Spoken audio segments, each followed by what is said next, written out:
Hello बच्चों, सभी को दुर्गा पूजा और आने वाले नवरात्रि को जो हमारी यहाँ जो पूजा हो रही है उसमें आपको ढेर सारी शुभकामनाएं। और जैसा कि हम बताए थे आपको कि थोड़ा सा टाइम का इशू है, तो आइए इधर उधर का बात ना करते हुए चलते अपने कैंसर के अगले पड़ाव की तरफ। मैंने आपको पहले क्लास में बताया था कि कैंसर होता क्या है और कैसे कैसे होता है, ये चर्चा मैंने कर लिया था। थोड़ा सा रिविजन के तौर पर अगर देख लिया जाए तो मैंने आपको बताया था कि कैंसर जो है uncontrolled division of the cell होता है। आज हम लोग पढ़ने वाले हैं कि जो कैंसर है ना, कैंसर वो होता कैसे है और कैंसर का कॉज करने का कारण क्या है। हम लोग ने पिछले क्लास में पढ़ा था कि जो सर कैंसर होता है वो कार्सिनोजेनिक सब्सटेंस होता है। तो कार्सिनोजेनिक जो सब्सटेंस है वो किसको बोलते हैं? तो कार्सिनोजेनिक सब्सटेंस में वैसा पदार्थ आता है जैसे कि अल्कोहल हो गया आपका, टोबैको हो गया आपका, दारू हो गया, वाइन हो गया आपका, फिर एक्सरे हो गया, गामा रे हो गया।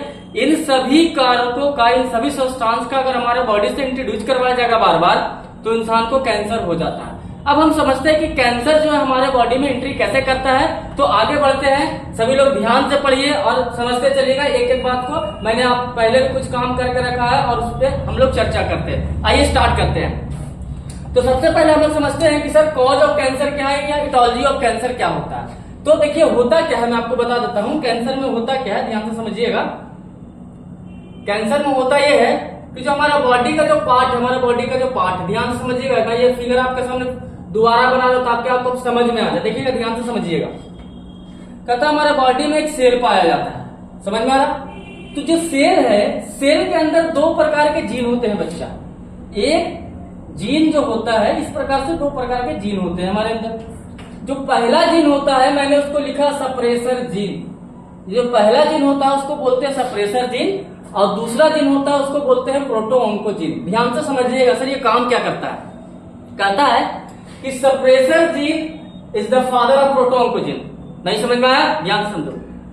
घर पे जब पिताजी होते हैं तो देखते होंगे आप लोग कि बच्चा लोग बड़ा शरीफ बनता है, एकदम बहुत अच्छा है मेरा बेटा, एकदम सब शान से पढ़ाई लिखाई करता है। लेकिन जैसे ही बाबूजी घर से बाहर गए नहीं कि उत्पात मचाना, हल्ला करना, झगड़ा करना स्टार्ट हो जाता है। ठीक उसी प्रकार से हमारे बॉडी के अंदर जो सेल होता है उसमें सप्रेसर जीन का काम यही होता है। होता क्या है कि सप्रेसर जीन और प्रोटोऑन्कोजीन दोनों पाया जाता है ह्यूमन सेल में, हमारे सेल में। उससे क्या होता है कि जब कोई व्यक्ति, ध्यान से सुन लो, जब कोई इंसान कार्सिनोजेनिक सब्सटेंस को बार बार इंट्रोड्यूस करवाएगा। कार्सिनोजेनिक सब्सटेंस क्या होता है मैंने आपको बता दिया। मैंने बता दिया कि अल्कोहल होता है, टोबैको होता है, एक्सरे होता है, गामा रे होता है। इन सभी पदार्थ का अगर कोई व्यक्ति, कोई इंसान सेवन करता है तो होगा क्या कि उसके बॉडी में जो सप्रेसर जीन था ना, ये सप्रेसर जीन, वो सप्रेसर जीन हट जाएगा। यहाँ पे देखिए सप्रेसर जीन नहीं है, अब्सेंट हो जाएगा। और जब सप्रेसर जीन अब्सेंट हो जाएगा तो प्रोटोऑन्कोजीन जो है वो प्रोटोऑन्कोजीन से क्या चीज में कन्वर्ट हो जाएगा? ऑन्कोजीन में कन्वर्ट हो जाएगा। ये प्रोटोऑन्कोजीन से क्या चीज में कन्वर्ट हो जाएगा? ऑन्कोजीन में कन्वर्ट हो जाएगा। मान के चलते हैं कि एक घर में 4 बाल बच्चे हैं जिसमें से 3 सुधरा हुआ है और एक बहुत बदमाशी कर रहा है। तो एक समय के बाद पेरेंट्स क्या करते हैं, उस पर ध्यान देना छोड़ देते हैं। जब उसको ध्यान देना छोड़ देते हैं होता क्या है, बच्चा बिगड़ जाता है, वो गलत संगत में पड़ जाता है। ठीक उसी प्रकार से हमारे बॉडी में होता है। मतलब कि क्या हुआ, जीन था, सेल था हमारे बॉडी में, उसमें सप्रेसर जीन और प्रोटोऑन्कोजीन है। प्रोटोऑन्कोजीन सप्रेसर जीन जो है वो प्रोटोऑन्कोजीन को दबा के रखता है कि तुम बदमाशी मत करो, ये गाइड करता है। इसका पापा है सप्रेसर जीन, प्रोटोऑन्कोजीन का समझो कि पापा है, गार्जियन, इसको संभाल के रखता है। लेकिन जब कोई बार बार बदमाशी करेगा, बार बार अल्कोहल पिएगा, बार बार टोबैको खाएगा, बार बार एक्सरे के से कंटामिनेट होगा, गामा रे से कंटामिनेट होगा, तो एक समय के बाद क्या होता है, उस सेल में से सप्रेसर जीन हट जाता है और बच जाता है प्रोटोऑन्कोजीन, जो कि प्रोटोऑन्कोजीन में नहीं सिर्फ ऑन्कोजीन में रहता है। यहां पे मैंने लिखा है लॉस ऑफ सप्रेसर जीन। मतलब कि अब क्या हो गया, सप्रेसर जीन हट जाएगा। जैसा ही सप्रेसर जीन हटेगा तो सेल क्या कर देगा, अनकंट्रोल्ड डिवीजन। मैंने बताया था कि सर अगर ये 2 प्रकार का सेल है, एक सेल से 2 सेल बन रहा है, 2 सेल से 4 सेल बन रहा है और 4 सेल से 8 सेल बन रहा है, तो ये कंट्रोल्ड मैनर में है। लेकिन अगर ये जो सेल है, ये जो आप देख रहे हैं, ये जो सेल है, अगर ये सेल मान लीजिए कि एक सेल से 2 सेल बनाया, ये जो सेल है एक सेल से 2 सेल बनाया, 2 सेल से 4 सेल बनाया, लेकिन जैसे ही 4 सेल से नंबर ऑफ सेल इंक्रीज कर लिया, इसको बोलते हैं अनकंट्रोल्ड डिवीजन। बात समझ में आ रहा है कि नहीं समझ में आ रहा? तो बॉडी में ठीक वही होगा। अगर सप्रेसर जीन हट गया आपके सेल से तो क्या करेगा, अनकंट्रोल्ड डिवीजन कर देगा। और जैसे ही अनकंट्रोल्ड डिवीजन हो जाएगा क्या बनाएगा, ट्यूमर। और यही ट्यूमर आगे चल के कैसे में कन्वर्ट होता है, कैंसर में कन्वर्ट होता है। आगे समझते हैं कि और क्या मामला है, देखिए ध्यान। दूसरा कहता है ट्यूमर कितना प्रकार के होता है। भैया वैसे ट्यूमर होता है 2 प्रकार के, लेकिन मैं बोलूंगा नहीं, ट्यूमर 3 प्रकार के होता है। कैसे कैसे कौन कौन होता है, तो ट्यूमर होता है, ट्यूमर का भाई होता है, चचेरा भाई होता है, बहुत लोग होता है। कैसे होता है ध्यान से समझिएगा। ट्यूमर के 2 प्रकार के होता है। मैंने एक तरफ लिखा है कि बेनाइन ट्यूमर लिखा है, एक तरफ देखिएगा इधर लिखा है मैलिग्नेंट ट्यूमर लिखा है। पहले समझते हैं कि बेनाइन ट्यूमर होता है क्या है। मानते हैं कि अगर बॉडी के किसी भी पार्ट में, जैसे कि एक स्टमक है, ध्यान से समझिएगा, ये स्टमक है, ये स्टमक है, और स्टमक के मानते हैं इस पार्ट में ये स्टमक के इस पार्ट में किसी व्यक्ति को ट्यूमर हो गया और इसको डायग्नोस कर लिया गया, डिटेक्ट कर लिया गया, तो डॉक्टर क्या करेगा, जनरली इस वाले पार्ट को ऐसे काटेगा, इस वाले पार्ट को ऐसे काटेगा और हटा देगा, और फिर यहां से क्या कर देगा, स्टमक को ऐसे जोड़ देगा। जनरली यही होता है। तो अगर ट्यूमर एक ही जगह है, उसको बोलते हैं बेनाइन ट्यूमर। ध्यान से समझ लीजिए, एक ही जगह पे होना। जैसे ये हाथ है, आप ध्यान से समझिएगा, किसी व्यक्ति का हैंड है और किसी व्यक्ति का हैंड पे यहाँ पे ट्यूमर हो गया, तो बस अगर ये एक ही जगह पे, तो उसको बोलेंगे बेनाइन ट्यूमर। लेकिन अगर इसको लंबे समय तक इलाज ना करवाया गया, तो अब क्या करता है कि ट्यूमर में रूट बनेगा। ट्यूमर में जड़ होता है, बिल्कुल रूट बनता है। तो ये ट्यूमर एक जगह था पहले, इस वाले जगह पे था पहले, अब ट्यूमर क्या करेगा, अंदर रूट बनाएगा और पूरे स्टमक में इस प्रकार से क्या हो जाएगा, फैल जाएगा। तो ये जो फैला उसको बोलते हैं मैलिग्नेंट ट्यूमर। मतलब कि क्या हो गया, benign tumour is also called localised tumour, मतलब एक ही जगह रहेगा। लेकिन मैलिग्नेंट ट्यूमर जो है वो एक जगह नहीं रहता है, उसमें रूट्स पाए जाते हैं, वो रूट में कन्वर्ट हो जाता है और बॉडी के और भी पार्ट पूरे उस पार्ट में फैल जाएगा। बॉडी के जिस ऑर्गन में होगा उस ऑर्गन में पूरी तरह से फैल जाएगा। जब फैल जाएगा तो उस कंडीशन में क्या करेगा डॉक्टर, यहाँ से पेट को और यहाँ से पेट को काट के हटा देगा।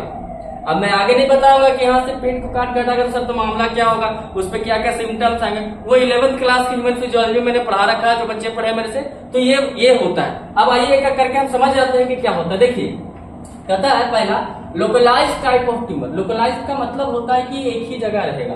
दूसरा कहता है इन्वेंडिंग टाइप ऑफ ट्यूमर, मतलब कि ये क्या करेगा, आगे बढ़ेगा, इससे रूट जनरेट होगा और एक ट्यूमर से 2 ट्यूमर, 3 ट्यूमर, 4 ट्यूमर, पूरा बॉडी के उस ऑर्गन में ट्यूमर क्या हो जाएगा, भर जाएगा। दूसरा कहता है do not spread to the other parts of the body, ये फैलता नहीं, ये एक जगह है, ये यहाँ पे था, ये एक ही जगह पे रहेगा, इसी जगह पे रहेगा, ये बॉडी के किसी दूसरे पार्ट में नहीं फैलेगा। ठीक है, ये बॉडी के किसी दूसरे पार्ट में ट्यूमर नहीं फैलेगा। लेकिन मैलिग्नेंट ट्यूमर क्या कहता है, अगर ये यहाँ पर था तो ये पूरे बॉडी में इस प्रकार से, पूरे ऑर्गन में इस प्रकार से क्या हो जाएगा, फैल जाएगा। तीसरा क्या कहता है कॉज लिटिल डैमेज। बात बिल्कुल सही है, ध्यान से समझिए इसमें क्या होता है। मानते किसी व्यक्ति का है, ये एक फेस है, मान लो कि एक फेस है, और किसी व्यक्ति को यहाँ पे हो गया, ट्यूमर हो गई। तो जब ट्यूमर हो जाएगा, अगर उसको बेनाइन ट्यूमर है तो डॉक्टर क्या कह रहा है, जनरली इसको ऐसे काट के निकाल देगा तो छोटा सा हम होगा। लेकिन अगर वो बेनाइन ट्यूमर से कन्वर्ट हो गया मैलिग्नेंट में, तो अब ये क्या ट्यूमर जाएगा, उसके पूरे इस पार्ट में, हो सकता है कि थ्रॉट में, हो सकता है हेड में, पूरा मस्तिष्क में अंदर पूरा ऐसे फैल जाएगा, तो इंसान का डेथ कॉज हो सकता है। इसलिए कहता है cause greater harm to the cell, ये सेल को सबसे ज्यादा खतरनाक पहुंचाता है। और जनरली आप लोग देखे होंगे किसी व्यक्ति को अगर मान ले जाए कि इस उंगली में या तो फिर यहाँ पे कैंसर हुआ ना, तो डॉक्टर यहाँ नहीं काटता, उसके आगे वाला भाग को काटता और दूर में काटता, क्योंकि वो जानता है कि ये जो सेल है, इसके आसपास का जो सेल है वो सारा क्या है, इन्फेक्टेड हो चुका है।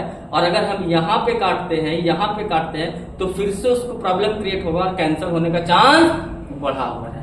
तो ये था इसका। ट्यूमर कितने प्रकार के होते हैं, 2 प्रकार के। एक और होता है तीसरा, जिसको बोलते हैं मेटास्टैटिक्स। ये भी एक प्रकार का ट्यूमर है, ये और खतरनाक है। कैसे सर, ध्यान से समझिएगा। कहता क्या, कहता है malignant tumour start migrating from the area one area to another through blood और लिम्फेटिक सिस्टम। ध्यान से समझिएगा क्या होगा।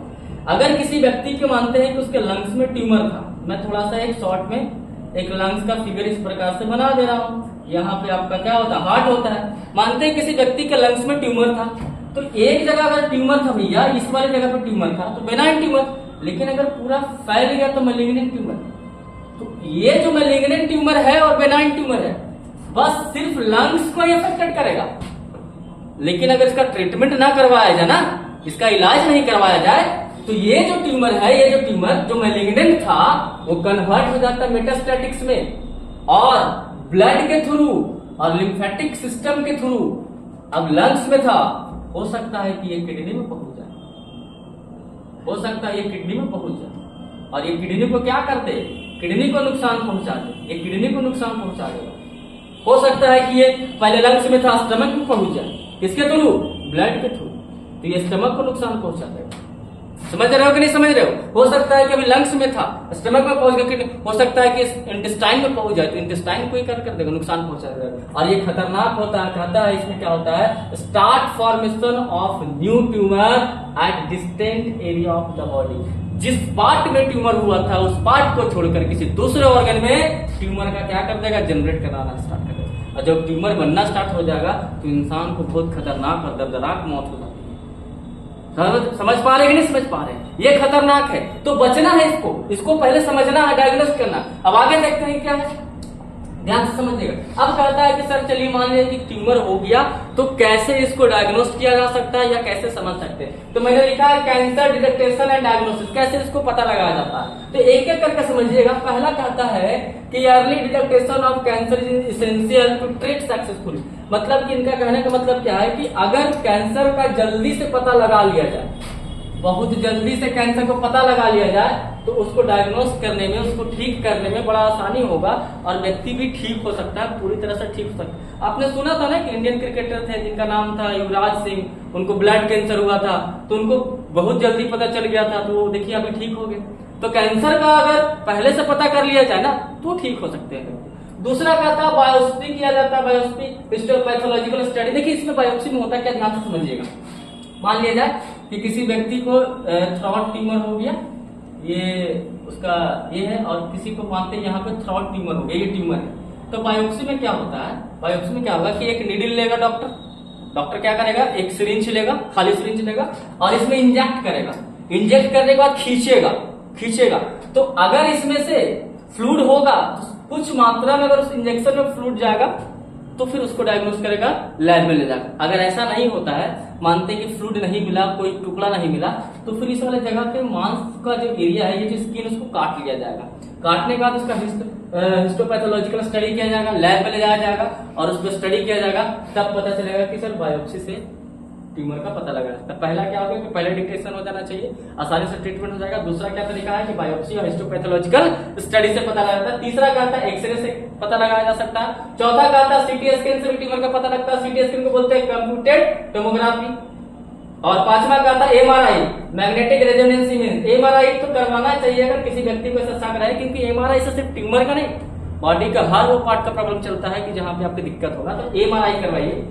और छठा कहता है antibiotic against cancer specific antigen, उसके बॉडी में देखा जाता है कि एंटीबॉडी कैंसर के अगेंस्ट बन रहा है या नहीं बन रहा है। तो इन सभी कारणों को पता लगाकर किसी भी व्यक्ति के बॉडी से ट्यूमर का डायग्नोसिस किया जा सकता है और समझा जा सकता है कि उसको ट्यूमर है, मतलब कि कैंसर है या नहीं है।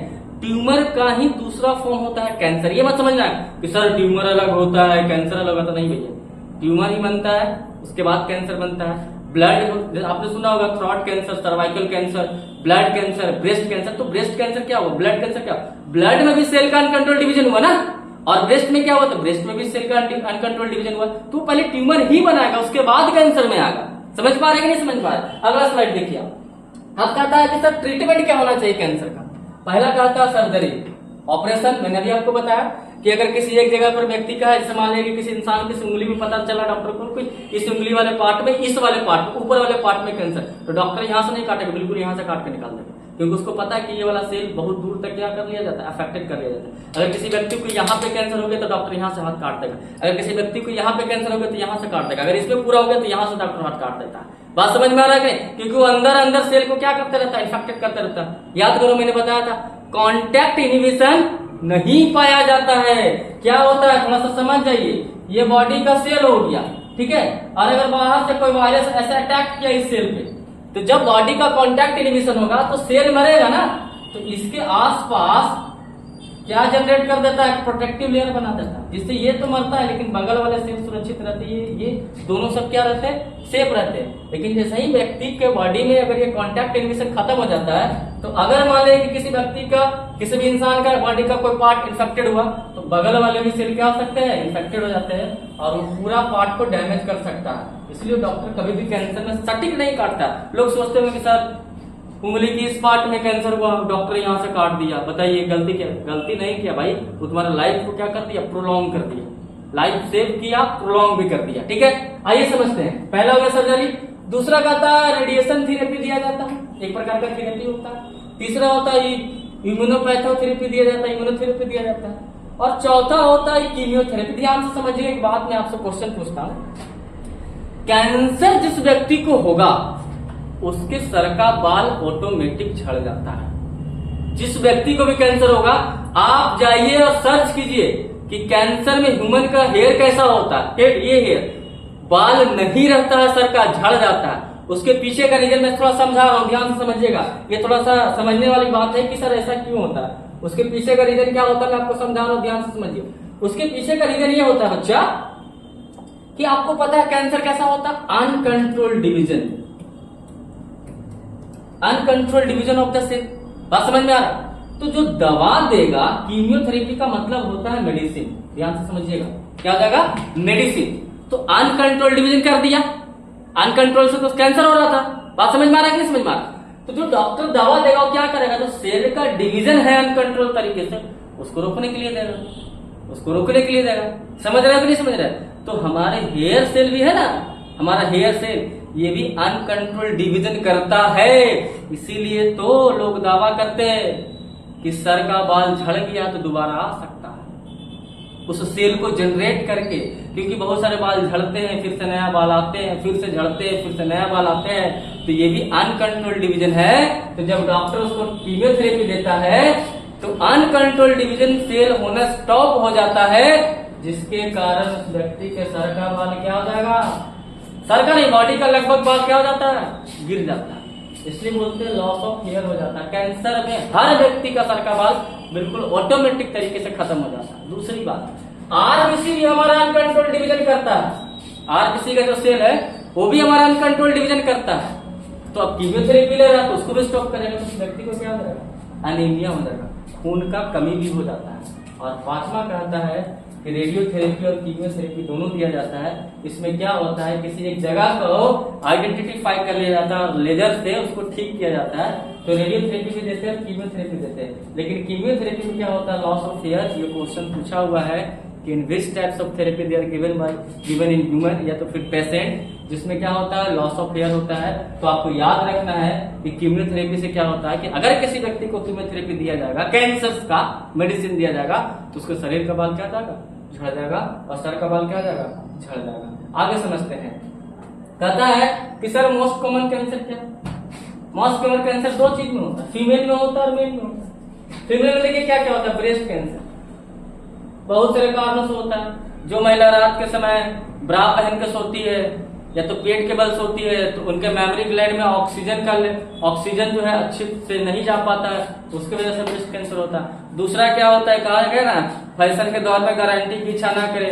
बहुत सारे मैंने वीमेन को ऐसा सुना है कि बच्चा हुआ और दूध मिल्क फीड नहीं करवाते, क्यों? क्योंकि भैया उनका फिगर खराब हो जाता है। अरे सबसे बड़ा दुनिया में सुख पता है क्या है? मातृत्व सुख है। एक माँ बनने से ज्यादा बड़ा सुख कुछ है ही नहीं किसी भी महिला के लिए। वो भी क्या करती है, मिल्क फीड नहीं करवाती है, और मिल्क का डिपोजिशन अनकंट्रोल तरीके से होने लगता है, तो वो भी कहीं ना कहीं प्रॉब्लम क्रिएट करता है, तो ब्रेस्ट कैंसर हो जाता है। यूटेराइन कैंसर हो जाता है, अनप्रोटेक्टेड सेक्स करने से यूटेराइन कैंसर हो जाएगा, मल्टीपल सेक्स करने से यूटेराइन कैंसर हो जाता है। मतलब कि अगर कोई महिला एक से अधिक पुरुषों के साथ सेक्स करेगी, उसको भी यूटेराइन कैंसर होने का चांस बढ़ जाएगा। मेंस्ट्रुअल के दरमियान अगर वो हाइजीन नहीं रहेगी तो यूटेराइन कैंसर होने का चांस बढ़ जाएगा। अनप्रोटेक्टेबल सेक्स करेगी तो उसको यूटेराइन कैंसर हो जाएगा।